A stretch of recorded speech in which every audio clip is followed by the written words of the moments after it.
On the night of May 14, 2008, 19-year-old Brandon Swanson mysteriously disappeared in Minnesota after his car veered off a rural gravel road. The events that unfolded during his last known moments have left both law enforcement and his family perplexed for over a decade. Despite extensive searches, detailed investigations, and countless theories, Brandon's disappearance remains unsolved, shrouded in the eerie silence of the Minnesota countryside.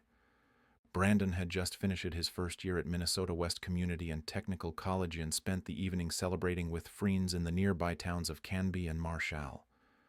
At around midnight, he began his journey home to his parents' house in the small town of Marshall. However, he never made it back. His parents received a frantic phone call at around 1:54 a.m., with Brandon saying that he had driven into a ditch and needed their help.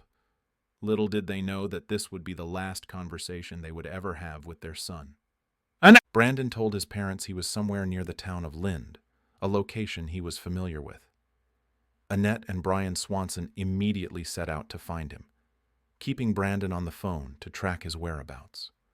For nearly 47 minutes, Brandon tried to guide his parents to his location, walking along the road in hopes of being seen.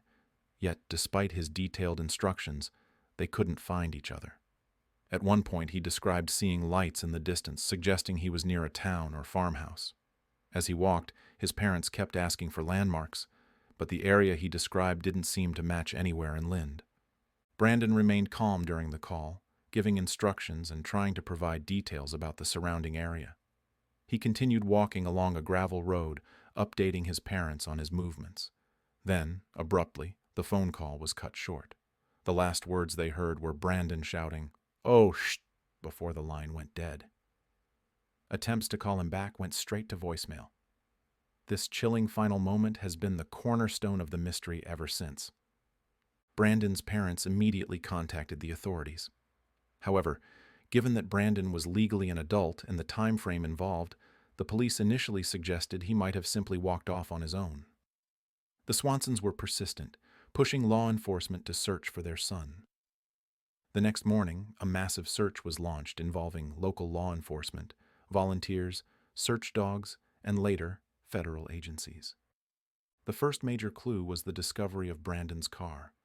It was found miles away from where he had described himself to be, near the town of Taunton rather than Lind.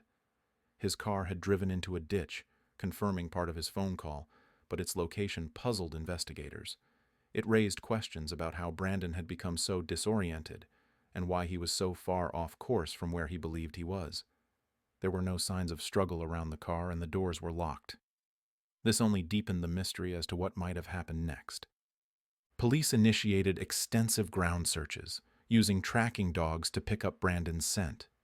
The dogs traced his path from the car along the gravel road and through various fields, consistent with his parents' phone conversation.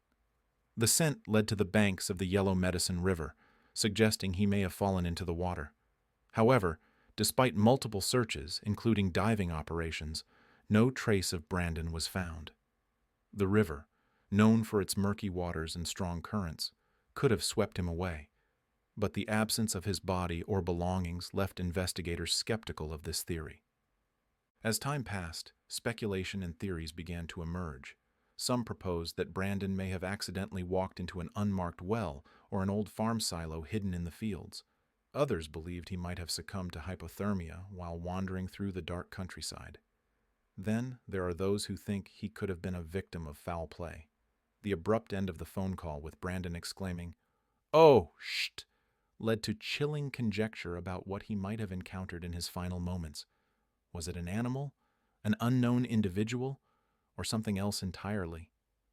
Adding to the complexity of the case, there have been no credible sightings of Brandon since that fateful night.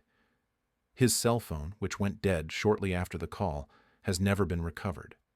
Investigators were unable to triangulate his exact location from the phone due to the sparse cell tower coverage in the area, leaving his final position shrouded in mystery. Despite hundreds of searchers combing through miles of rural land, fields, and riverbanks, no substantial clues have emerged. Brandon's disappearance struck a chord with the public. The unsettling nature of his last phone call, the seemingly impossible disorientation he experienced, and the absence of physical evidence have led to a case that captivates and disturbs in equal measure. Over the years, his family has tirelessly advocated for answers. They established Brandon's Law in 2009, which requires law enforcement in Minnesota to take prompt action on missing adult cases, ensuring that no family experiences the delays they initially faced. Yet, despite the legislative change, the question remains, what happened to Brandon Swanson? Did he fall victim to the treacherous terrain of rural Minnesota? Did he encounter something, or someone, in the darkness of that gravel road?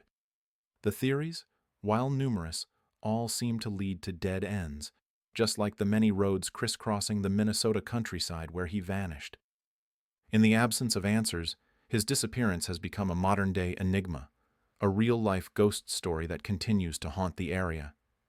To this day, searches continue periodically, driven by the hope that one day the land will reveal the truth of what happened on that cold May night. Until then, the disappearance of Brandon Swanson remains one of the most baffling and chilling mysteries in recent history.